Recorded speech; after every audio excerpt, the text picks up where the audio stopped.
একদিন একটা ছেলে তার বাবাকে প্রশ্ন করলো, বাবা, আমার মা যখন আমাকে কোলে নেয় তখন শুধু বুক পর্যন্তই রাখে, আর তুমি যখন কোলে নাও তখন মাথায় তুলে নাও, কেন বাবা, এরকম কেন?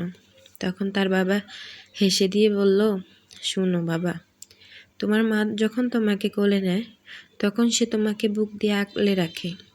কোনো বালা মুসিবত, কোনো রকমের বিপদ যাতে তোমার না হয় সেটা কামনা করে, তোমাকে সবসময় তার চোখের সামনে রাখার চেষ্টা করে।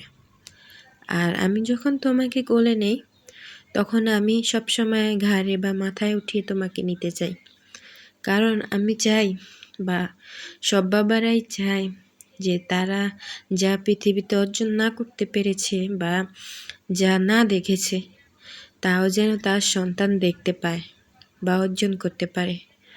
তো এটাই হলো আসলে, কোনোটার থেকেই কোনোটা কম না ভালোবাসার দিক দিয়ে। তো কথায় কথায় ফলটা কেটে ফেললাম। এই ফলটা তোমরা কে কে খেয়েছো আর তোমাদের রিভিউটা কি আমাকে অবশ্যই জানাবা। আর এই ফলটার নাম অবশ্যই কমেন্ট বক্সে লিখতে ভুলবা না, আমার তো মুখ দিয়েই আসে না। আর আমার কিন্তু এই ফলটা অতিরিক্ত মিষ্টি লেগেছে, তবে খেতে ভালোই। তো তোমাদের কি রিভিউ অবশ্যই আমাদের সাথে শেয়ার করবা। টাটা, আল্লাহ হাফেজ, ভালো থাকবে সবাই, আজ এ পর্যন্তই।